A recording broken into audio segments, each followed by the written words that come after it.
Welcome to the TA3 webinar. This is the first Transatlantic Technology and Training Alliance webinar in 2021. I'm Iñigo Araiztegui, Director of the International Department of Technica, and I'll be your host today. It's 10 in the morning in the United States and 4 in the afternoon Central European Time, and we are broadcasting live from Usurbil. Usurbil is a vet center in a small town of the Basque Country, and although they are working in several fields, they are specialized in energy training, as you can see in the images behind me. We'll see a short video of their facilities, and then we'll move on with the event. But I'd like to start by saying thank you to the School of Usurbil, to Usurbilgo Lanbide Eskola, for allowing us to broadcast from their facilities and for their generosity. Thank you very much.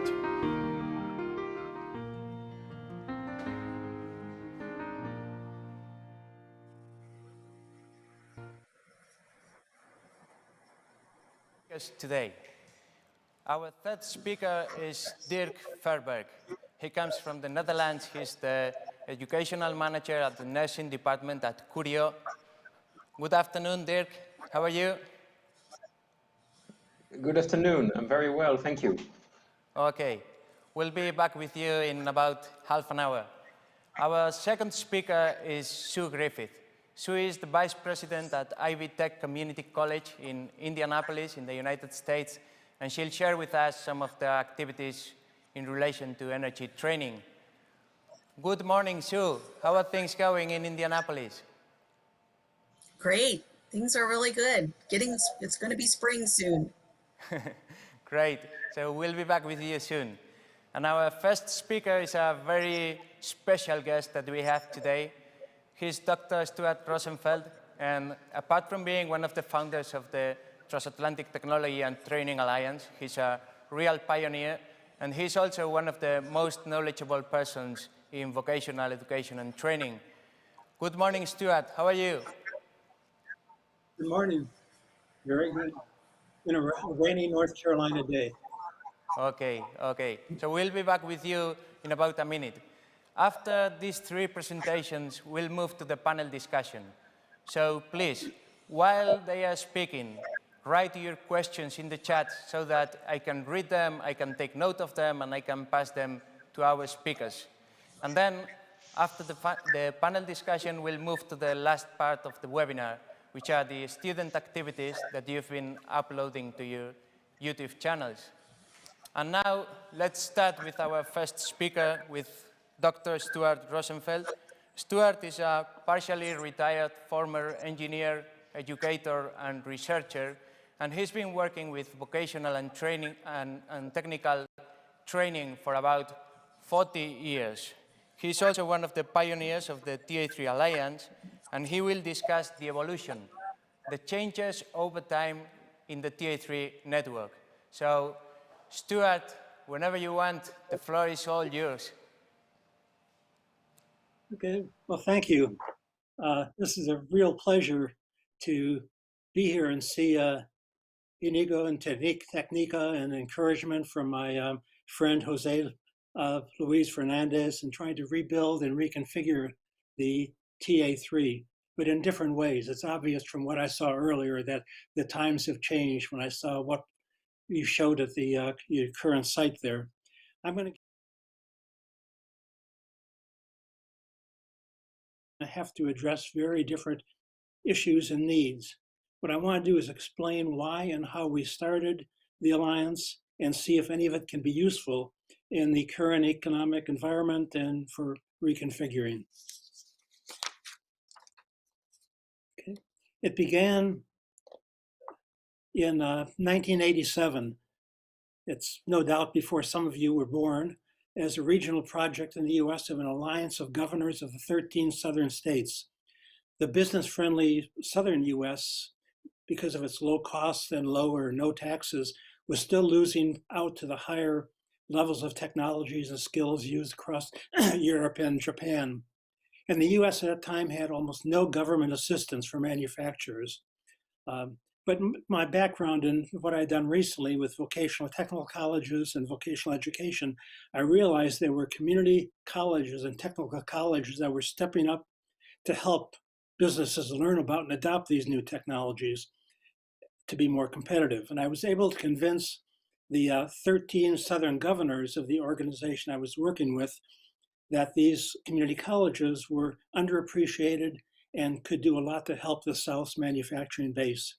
And I was able to raise more than $500,000 from 2 federal agencies and ask each state governor to choose one school, one college to be in this, what we call the Startup Alliance, the CMC, the Consortium for Manufacturing Competitiveness.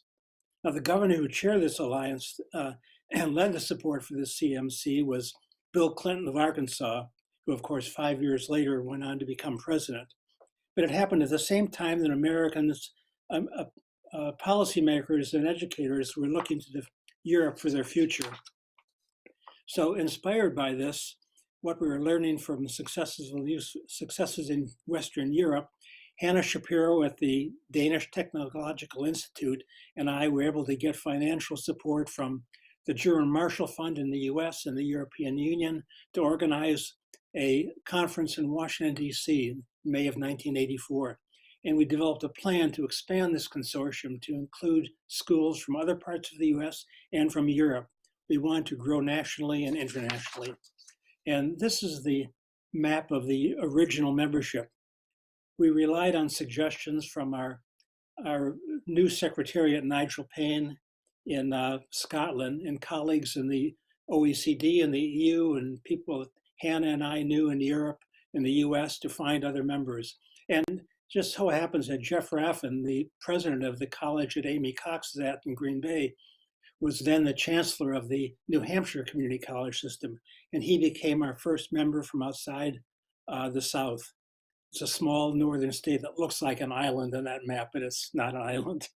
And EUC Sud became a charter member, then represented by its president Sven Olsen, and of course now by Hans Lehmann.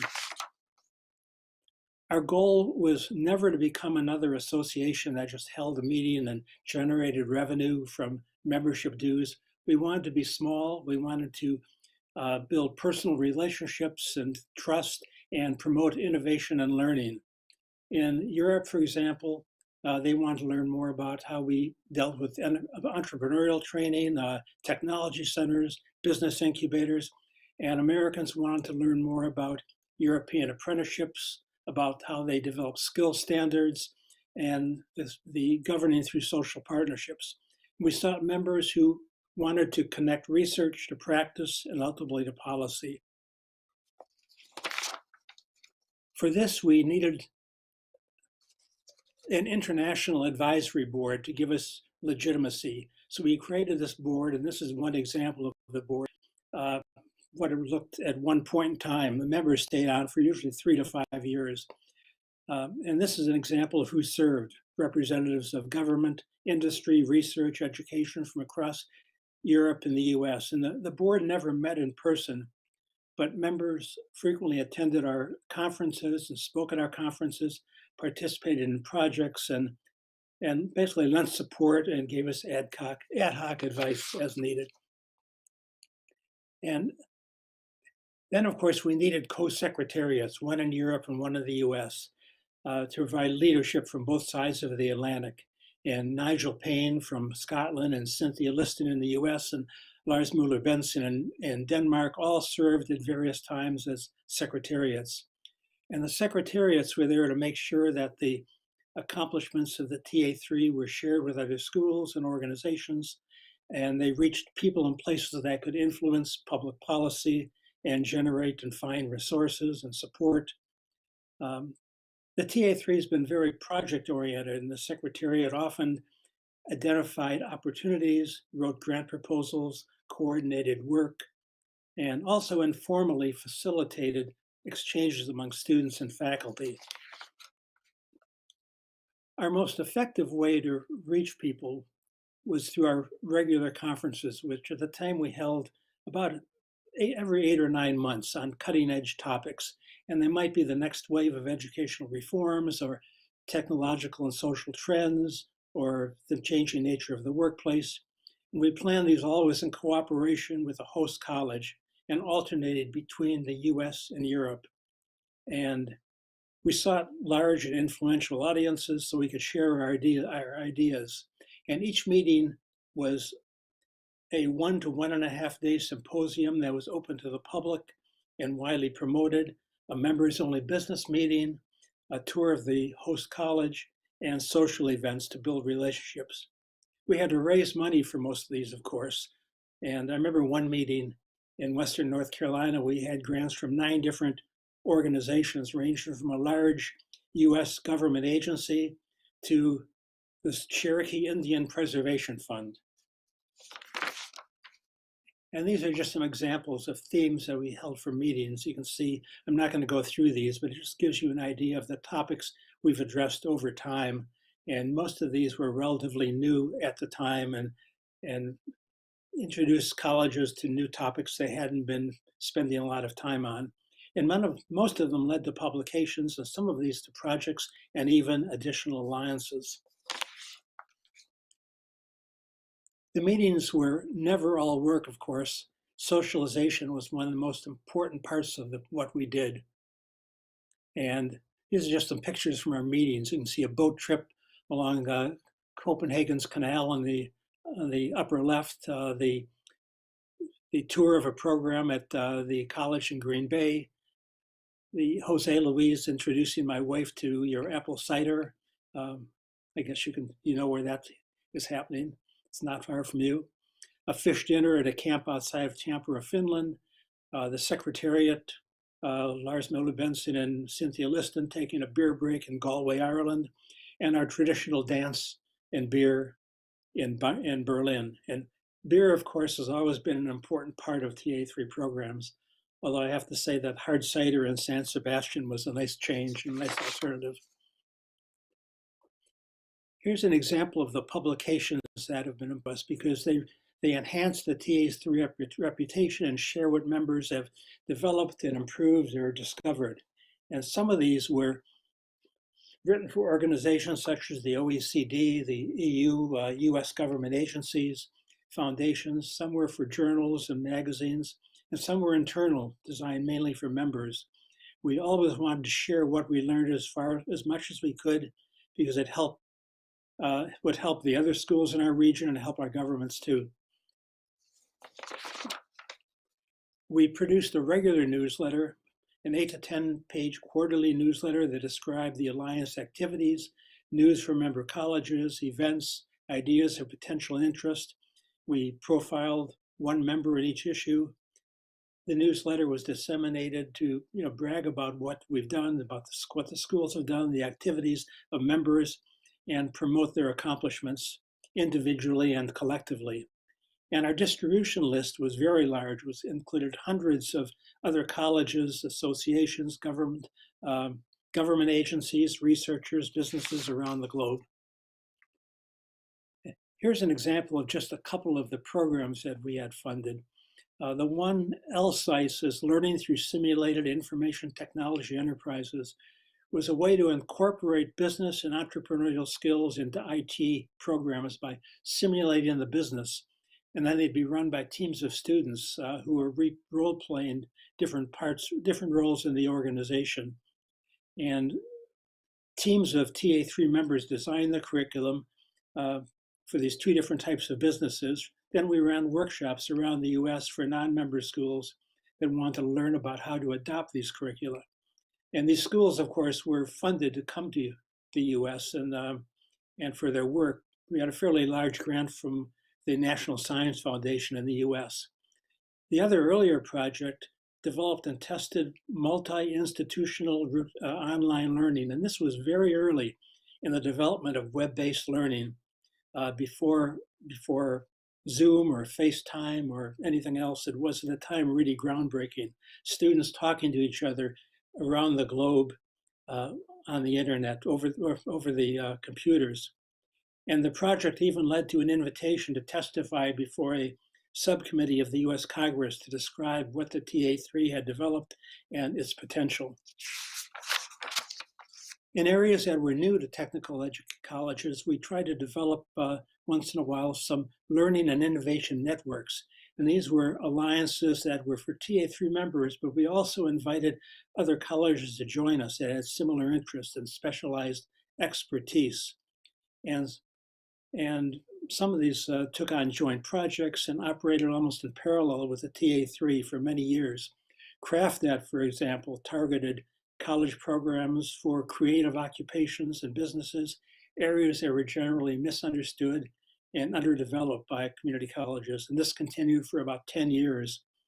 The Alliance for Sustainability, which was funded by the Ford Foundation, focused on environmental programs and sustainable agriculture, again, both of which were not strongly represented in two-year colleges, at least that we found. The Medical Device Industry Consortium met and organized a conference in Galway. It worked with medical device cluster associations to develop new curricula. And just a few examples. On the upper left, the Alliance for Sustainability, or in the lower left, with help from Hans Lehmann, organized a tour of Denmark's sustainable building programs. I think Amy Cox went on that tour. We assembled a website of all the sustainable agriculture education programs we could find across the US with links to them. And CraftNet had regular conferences and its own website and quarterly newsletters.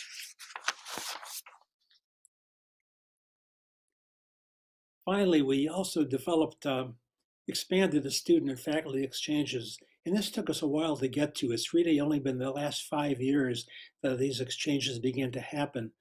Something that the Europeans wanted and the EU supported, but we had trouble getting support from that in the US. And it was hard to get support from the US colleges. What they didn't really recognize yet the value of going overseas. They thought of it as a boondoggle and not something that would really help what they did or support their programs. And it took a while to get to that point, but they finally have gotten there. There is now federal and national support, and they've come to realize we're not quite as provincial as we used to be. And there's desire now to learn more about what's happening abroad. Finally, I want to just close with the challenges that we've faced. One of them, maybe the biggest one, is changes in institutional leadership. If the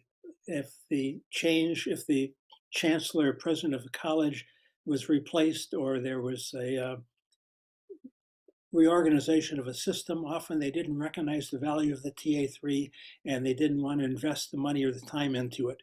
And that happened in some US schools. It happened in Wales and Scotland when schools reorganized and merged. And you have to sort of go back and explain all over again and convince people of the value of it. The second, of course, is language barriers, and it's an issue really for the US because we've had to have our meetings in English. And it really is the reason we've had members from Southern Europe, was the language that prevented us from getting more members from Southern Italy or from Greece or Portugal. And even though that's changing now, I don't think it's a problem anymore, of course, because first of all, because of the internet and because of streaming, and English has become much more of a common language. I don't think we've gotten very much farther in the US of learning second languages, though. And the third is finding the resources to support our activities, which takes time. You have to have the connections, you have to know where to go, and you have to be lucky. And finally is finding the right issues to address, carefully scanning the research, talking to people. It's partly luck. But some of these work and some hit the bullseye and develop a following and actually affect policy. And some go on for a while and they just fall by the wayside. But I think we've had more successes than failures, fortunately. So this is really all about the past. It's now up to you to figure out what you want to do with the rest of with the future of the TA3 and what's important. I mean, obviously the economy has changed, issues have changed, COVID is changing everything, the way we learn, the way we interact, the way we communicate. So I think there's some real opportunities to be on the cutting edge once again. Thank you. Thank you, Stuart. Thank you very much. You've set a very high standard for Sue and Dirk. And please hold on for the panel discussion, and we'll be back with you once Sue and Dirk have finished their presentations. Thank you very much. Now, let's move to the first topic of the day. The first topic of the day is energy. And as we all know, energy is essential for our lives as human beings. And we're more and more concerned with producing, consuming, and using clean energy. Our planet is in grave danger, and renewable energy sources could be a big part of the solution.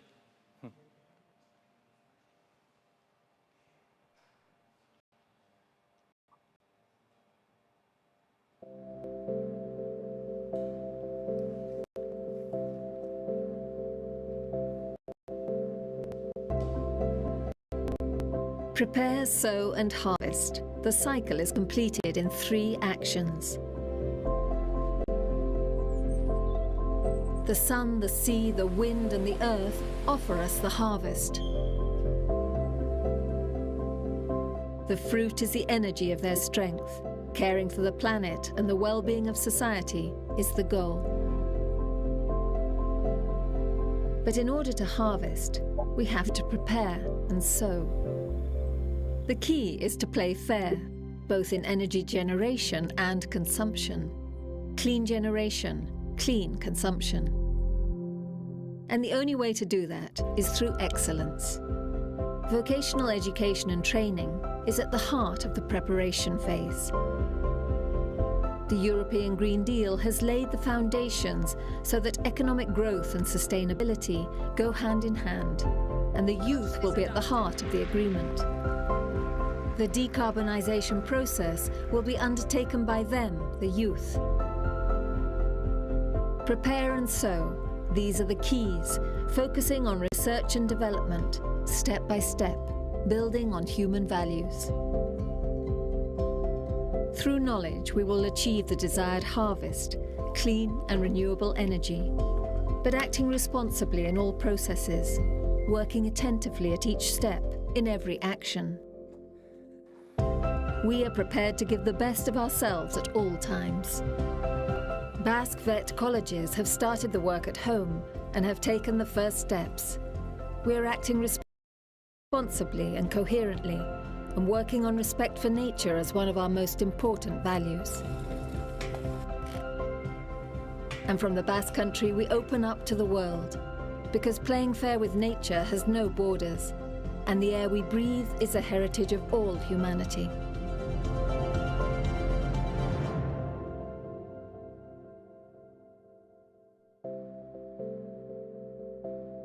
Training in energy excellence.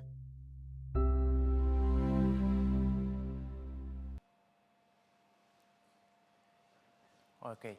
Our next speaker is Sue Griffith. Sue is the Vice President of Ivy Tech Community College in Indianapolis. She comes from industry, but she has spent many years in workforce and academic education, specializing in aligning education to the needs of industry. So, Sue, please. Thank you, and thank you everyone for jumping on this important session. We have a goal in Indiana and in the United States of a fossil-free future, and so what I'd like to talk about today is how we plan to get to that goal with education and energy specifically. So just to give you some idea of where Indiana is and what Ivy Tech Community College is. Ivy Tech Community College is the largest singly accredited community college in the United States. We have a lot of programs in that college and a lot of schools. And my school is Advanced Manufacturing, Engineering, and Applied Science, and energy fits into that school. So we have, as you can see where we're located, we have the benefit of a great resource. We're in the Midwest, but we're also in the Great Lakes region in Indiana. And so that region is, has access to the Great Lakes, which is one of the greatest natural resources, most valuable natural freshwater resources in the world. So we have 4 campuses that have the energy programs, and they are located strategically around the state. So there are 2, Lake County and Valparaiso are in the northern part of the state. Lafayette's in the middle part of the state, and Evansville is in the lower part of the state. So we have energy programs that are accessible throughout the state. And so you can see these are our energy programs, and there is an increased focus on photovoltaic and wind. And it was great to see the college in the Basque region and the photovoltaic installers that they're training.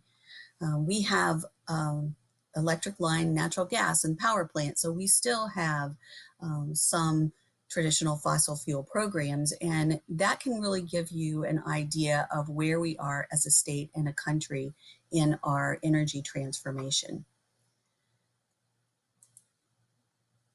So our energy program graduates have certain skills, and those skills are what are demanded by the energy companies in our country and in our state. And so I think most important out of these to note is the design and install, and the design and build new systems.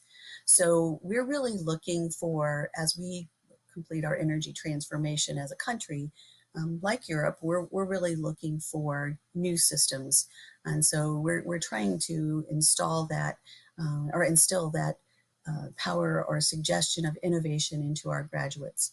In addition to that, they will need to learn to collect and analyze data. In all of our electrical generation systems, there is this data collection and analysis to improve. And so another thing that's not on the list that we are putting into all of our programs is cybersecurity. So in other words, we need to teach our graduates to protect those generation systems from being attacked. So our energy program graduates are considered high wage, high demand. They are very valuable in the US with an average starting salary of over $27 an hour. There are 4,000 jobs open annually in Indiana, and they're recruited and hired by employer partners, including these. And also, interestingly, Caterpillar and Cummins, they do power generation equipment, and so they recruit our graduates as well. We also have a lot of automotive manufacturing in Indiana. It's a rural state, but there is a lot of automotive manufacturing, and those are changing over to electric vehicle production. I know Ford and GM have both announced. We also have Fiat Chrysler in our state, and they've announced, and Honda as well, and Toyota. So really the outlook for energy growth for Indiana and the region is good in renewables. However, coal is still king, and roughly 66% of our Indiana power comes from coal-fired plants, and another 25% comes from natural gas, and that leaves only about 5.6 coming from renewable sources. So the state's renewable portfolio goal for 2025 is 10% of that power mix to come from renewable energy. I would say that, it's 2021 and we've been set back a bit by COVID in this work. So I'm not sure we'll make that by 2025, but we certainly are committed to trying. And so outlook for energy and the region, I think, our citizens are demanding a carbon-free, nuclear-free outlook for energy. In the US, less than 40% of the power is from carbon-free generation. 60% in the US is from natural gas. And then the goal for us is still to be carbon-free by 2035. So that's going to be a very heavy lift for most of our states to get there. Indiana is still focused on that goal. So hopefully you know, we will get there. The challenge for nuclear free for the Great Lakes region is going to be a bigger challenge. And I really doubt that they'll be nuclear free by 2035. But again, we have the resource of the Great Lakes. And so perhaps we can use that to compensate. So we're meeting the goal again, but slowly. We are looking at what needs to come first. The educated workforce to meet the needs and the future needs of our employers as they get into this fossil-free space. Our growth is definitely, as you can see here, in solar and wind. But we do have some coal generation power plants still left. They're closing one by one and very rapidly across the state of Indiana. They are closing. But interestingly enough, in our a state that borders Indiana, the coal mines are exporting still, and they're exporting primarily to China. The coal in Kentucky is very valuable for for export because it burns at such a high power that it's good for making steel. So Indiana, again, is a rural state. We have a lot of grain production. We have a lot of livestock production. And now added to that is wind power production. So we've got a lot of opportunity for our farmers to expand into wind power, and the power projects are becoming more and more operational. The farms are becoming more operational. And so each utility company has got a power generation upgrade plan that they're accelerating. And we're continuing to move to electric transmission upgrades. So in accelerating our carbon-free power, excuse me just a second. So in accelerating our carbon-free power, it's important to note that we are a manufacturing state, and 30% of, excuse me, no.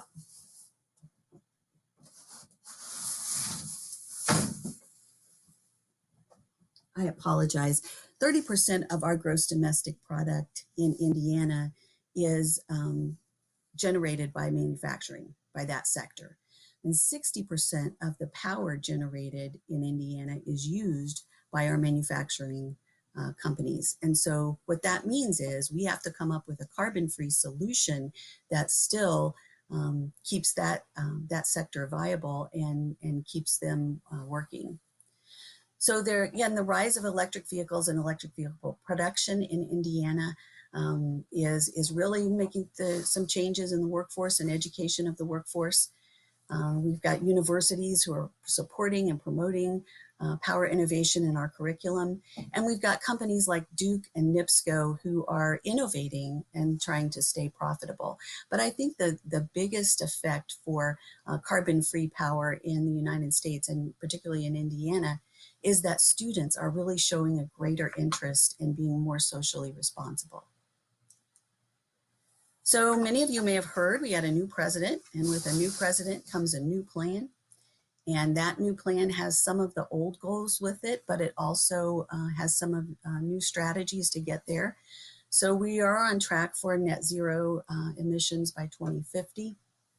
And we're forecasting economic growth and additional opportunities that come with a clean energy and a carbon-free society. So what does that mean for education? So we looked, as a college and as a school, we looked at what would be the needs and the degrees for carbon-free careers. And so we looked at our own degrees and how they would change as well. So example, for automotive technology, that will look very different with the adoption of electric vehicles. And so, so the degrees that we mapped to for our carbon-free careers, you can see those. There are a couple that Ivy Tech doesn't have. One of those is petroleum engineering, and the other one is conservation and forestry. And we have other education providers that have those in our state. So what's that all mean? Well, that means that, Indiana is going to look very different. In the US is going to look very different, and our education for energy careers is going to look different. So our focus again is going to be on solar, it's going to be on wind, and probably some hydro. So, so we're looking forward to that, and looking forward to the great careers that our graduates can have that it looks like some of our European partners are already getting to. So thank you all very much. Thank you, Sue. Thank you so much. We'll be back with you after Dick's presentation. But before we go to Dick's presentation, we want to play another video. It's about the second topic of the day. The second topic of the day is healthcare. And, well, the relevance of healthcare is obvious, especially in the times we are living. But a relevant question is, how are the bed systems preparing the healthcare professionals of tomorrow and of today?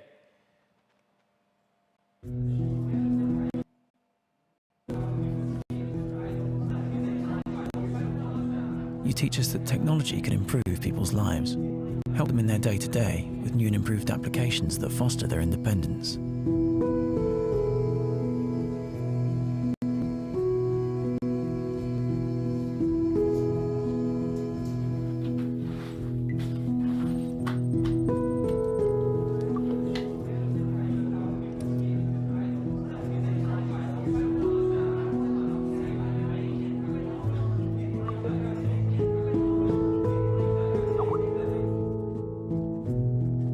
You teach us that technology unites us and brings us closer to the people we love.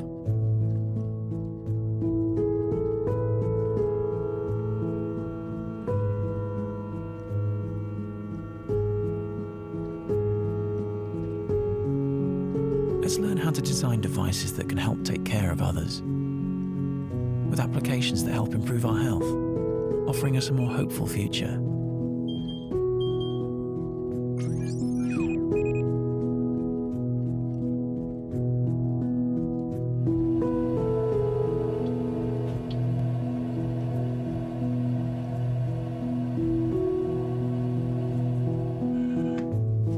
We have learned that technology is useful on many fronts, including bringing us closer to those who are no longer among us.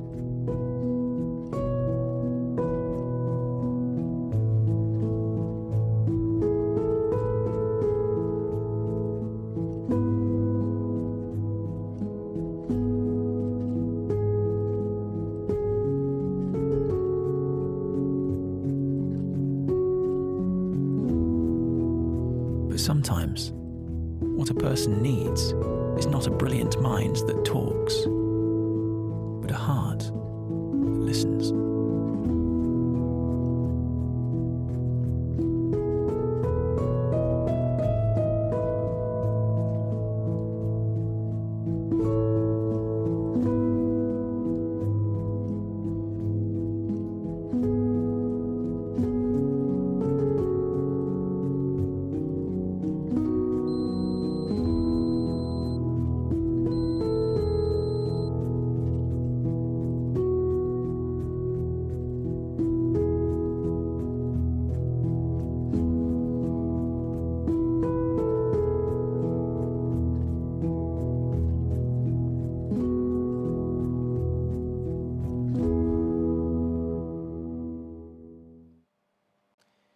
Okay, and for our next speaker, we will jump to the other side of the Atlantic, to a lovely country, to the Netherlands. And Dirk Verbeek, educational manager at Curio Technique and Technology College, will present us some of the activities in relation to healthcare.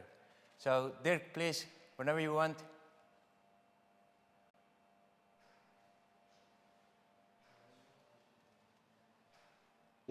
I'm very glad to tell you a little bit about our college, what we do, and the challenges we face at the moment.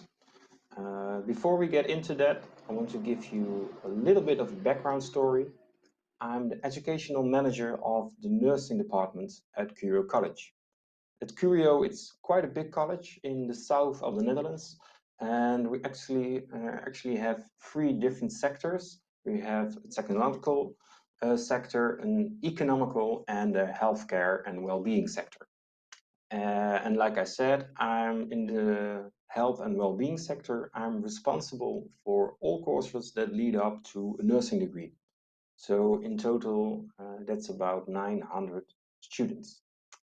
And in the next 10 minutes or so, I want to take you with me in my dream. And maybe that sounds a bit childish or romantic. I'm convinced that every educational change starts with a dream. It starts with a vision. And my dream is quite simple. I want us to be able to create specific learning journeys that best suit students' needs. So they're best suited for the job we train them for, and they have the tools to develop and grow personally, not only during their study period, but also after that. The thing we call lifelong learning, one of the SDGs, of course. And to do this, we must have two things that every school or college should have in the 21st century, and that is being flexible and being adaptive. We find ourselves in an ever so fast changing world with social changes as well as technological changes. To be able to cope with this, every educational course must be adaptive to its surroundings so that there isn't a gap between the world within the school and the real world.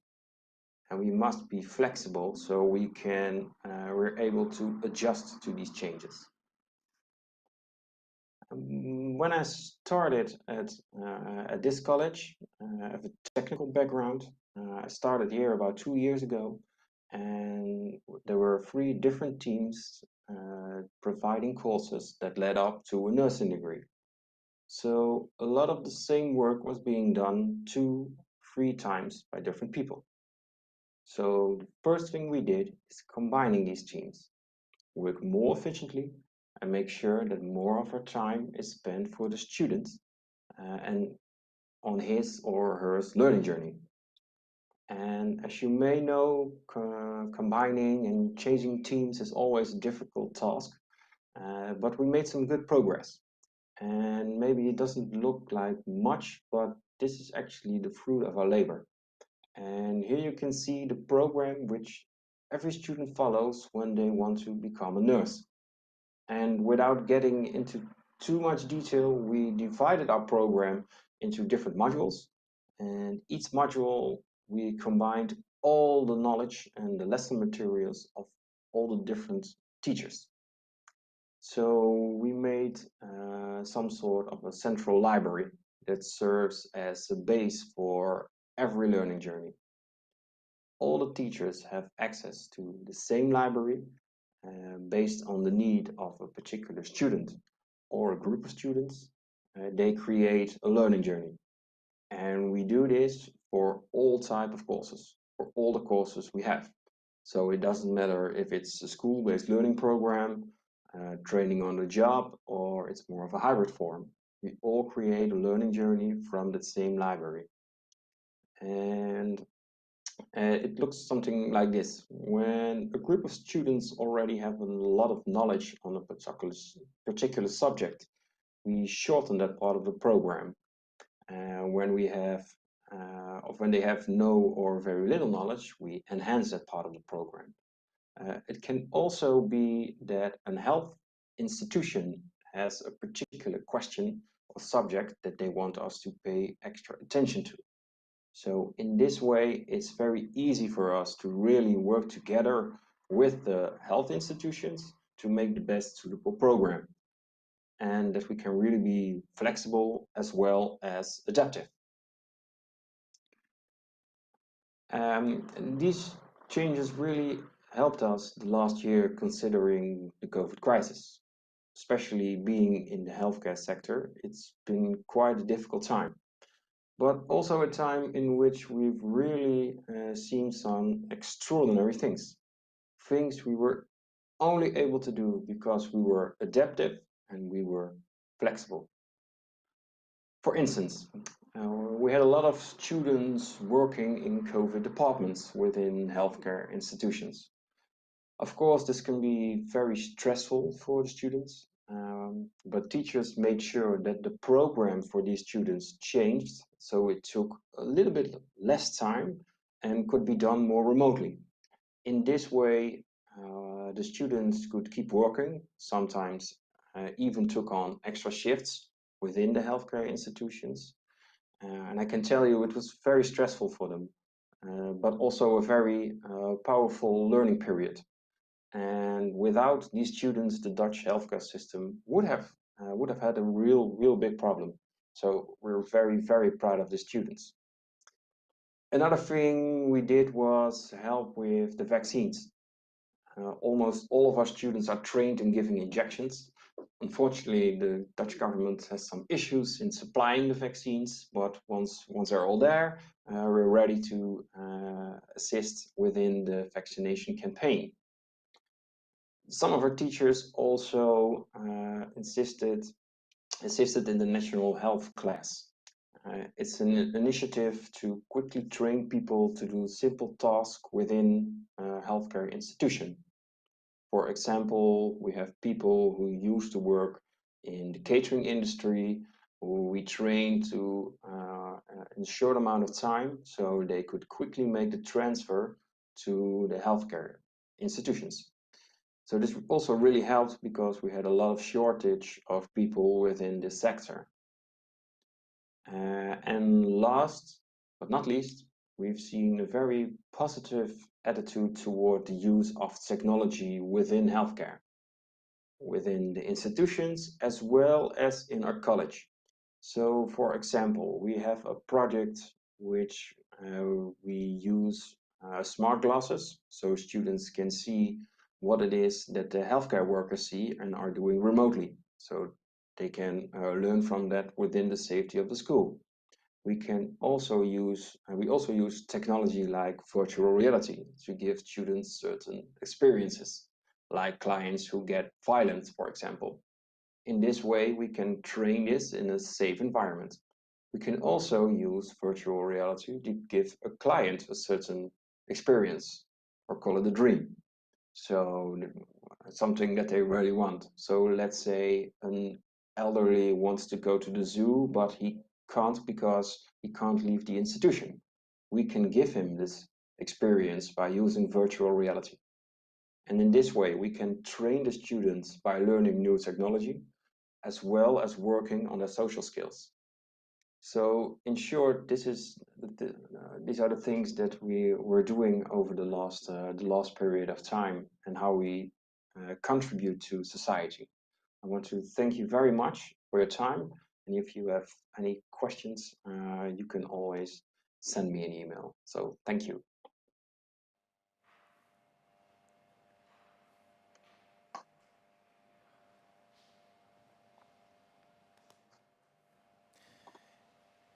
Thank you, Dick. Thank you very much.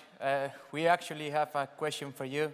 It was written in the chat. Is this library virtual as well? It's virtual, yes. Okay, thank you. And now I'll move to a more general, open, and probably difficult question for the three of you. We are living some changes. We are speeding digitalization. Sustainability is coming as well.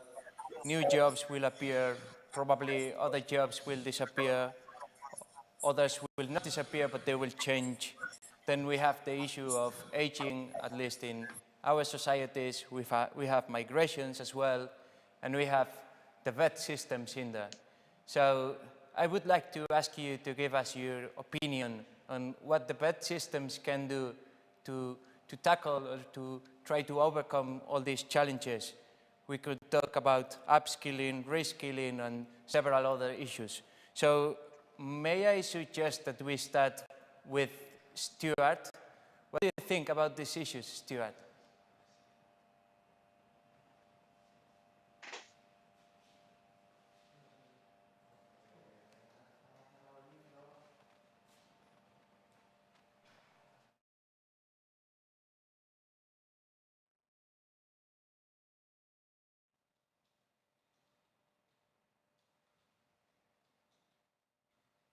Sorry, I was muted. I'm sorry. Could you just repeat the key issues you wanted me to respond to? Yeah, we're talking about digitalization, and this will make a lot of jobs change. We are talking as well as sustainability, and this will make industries have to adapt as well, and they will have to do some changes, and this will probably cause some jobs to disappear, other new ones to appear, and probably others just to change. And all these workers and future workers will need some training or some kind of service from the vet systems. So I was just asking your opinion on these open issues. Well, yeah, my suggestion is you can't tackle all of those things. They're way too big. But if you pick one area that you want to focus on, and like sustainability, maybe it's agricultural sustainability, maybe it's training people in one area of clean energy. But I think you have to take something where you think there's a shortage, where there's a lack of knowledge or a lack of programs, and so you can develop something new. I mean, that's a little bit too big an issue to handle just, in its entirety. You have to almost choose one area of it that you can have some impact and find some colleges that are working in these areas and see if you can get the support to try to figure out how to take it one step farther. Thank you, But you have Scott. to, I think you have to focus on something much more specific to have an impact. Yeah. This is indeed a very intelligent answer. Thank you very much. And Sue, can I ask you the same question, the same open question? Sure. So I guess from an educational perspective, what we're seeing is a lot of cross-disciplinary skills that are needed. So cybersecurity is now needed in most of our sectors, and IT skills that are needed in most of our sectors.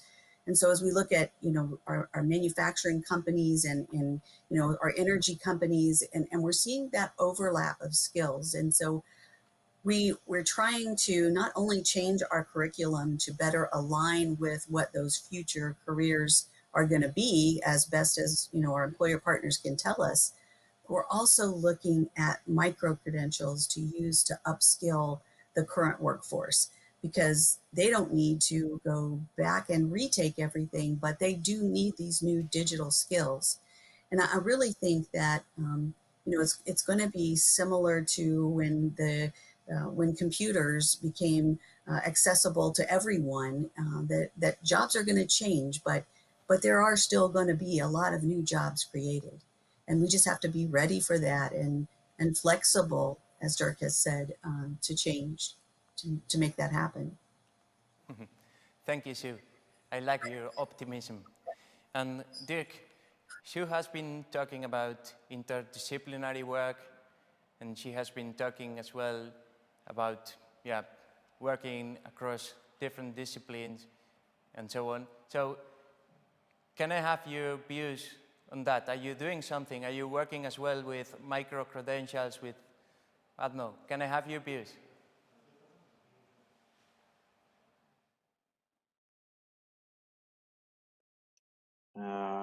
Kind of holding us back. So in what Sue was just mentioning, I think it's really important that we're able to upskill and give a lot of people some different modules, just small parts of training on what is really necessary at the moment, and not a full-length education. But we still have a long way to go from to do that. It's really it's regulation that's really in our way to do so. But we see a lot of more integration within health and technology, for example. So we have some good examples of combining those two worlds. Yeah. Okay. So thank you very much, and thank you very much to the three of you for your time and for sharing with us your views and your experiences and the work you are doing and the work you've done. It has been a real pleasure to have you here, and just say thank you to you again. And now let's move to the next part and the last part of today's event. The last section of today's event are the student activities that you have been uploading to your YouTube channels. So, as you know, we proposed you to send us some videos. Well, not to send us, but to upload it, to upload them to your YouTube channels, and then we've added them in a playlist in the TA3 YouTube channel. So, of course, we don't have time to watch all the videos. You can do it later, but we are going to see in a PPT presentation what you've been sending us. So let me start if these things works. Okay, it works. So we have here Aretxabaleta Lanbide Eskola, school in the Basque Country, and they've uploaded a video of a work process of an electric car. So these are different practices of automotive students. The same college in the Basque Country has sent us a project related with dependency in vet.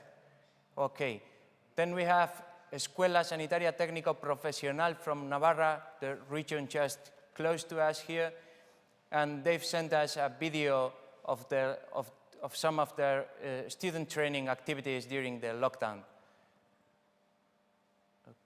Okay. The same school, the Escuela Sanitaria Técnico Profesional de Navarra, has sent us another video with the title, What Happens When a Patient Enters the X-ray Room? Okay, then we have Escuela de Hostelería de Gamarra, Hostelería Gamarra, Hostalarita, and they've sent us a video, Saving Energy Composting. Okay. Then we have Tolosako Inmaculada Lanbide Escola with a project related with 3D printing in healthcare. Usurbilgo Lanbide Escola, the place where we are now, and I take the chance to say thank you again for allowing us to broadcast from their facility. They have uploaded a video on energy efficiency. As you've seen, it's one of the specialities. Okay, then we have Armería Escola. They have sent us some tips for saving energy. Isarrait Lanbide Heziketa has shared with us some, it's an inspiring project of toys that were given as presents for children. The same school has carried out an interesting solidarity project called Call Me, and the same school has another project on the circular economy. Meca Lanbide Escola from the Basque Country as well has a project on machinery and circular energy. Don Bosco from the Basque Country as well has a Cheese and Childhood project, interesting title. The same school has IoT to help to improve the life of people with special needs. This Gizarte Berrikuntzako Lanbide Heziketa from the Basque Country as well has a project on STEM, where they are, they had to build, their students, of course, had to build a home made of water pump and turbine. Da Vinci College from the Netherlands, they've sent us a video on on vertical farming. We have Calasanz Ikastetxea from the Basque Country as well, and they've shared with us a video on entrepreneurship and healthcare, of course. EASO Politecnicoa, as well from the Basque Country, from the lovely city of San Sebastian, has shared with us a video of, with the title, What to Do If Someone is Choking. Interesting topic. Centro San Viator from Sopuerta, from the Basque Country as well, has a video on a charging station for electric vehicles. Northeast Wisconsin Technical College, one of our partners in the United States, has shared with us Great Lakes Energy Education Center. Okay. The same college in the United States has shared with us another video on solar inverters, and another one on PV grid tide. Sorry, okay. They have shared with us as well a lower roof solar lab and a solar thermal trainers in the topic of energy. They have as well a smart grid trailer outside. We actually visited it in our last TA3 conference in the United States.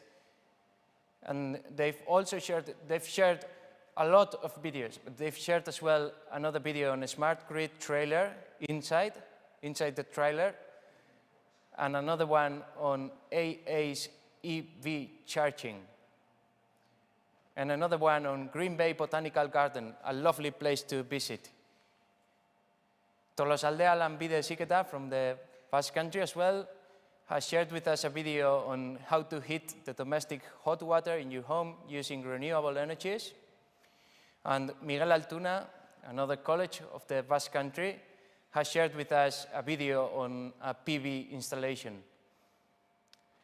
Southeastern Regional College has shared with us a video in Group Mind Over Matter, and the same college has shared with us an enterprise overview. The same college, the Southeastern Regional College, has shared with us Group The Water Boys, interesting title, and another one of Group Fit. And yeah, these were the videos we've received. Thank you very much for sending us your activities, the activities your students are doing. And yeah, all these videos have been added to the playlist of the TA3 Alliance channel in YouTube. Then, of course, the recording of the event will be available. We will upload it probably later or tomorrow in the morning. And yeah, our next event, still online, will be in May, and we will be focusing on advanced manufacturing. And yeah, we hope to see you again in May. And I wish you and the whole team of the TA3 Alliance, we wish you all the best. Take care and enjoy the rest of your days. Thank you very much, and see you next time.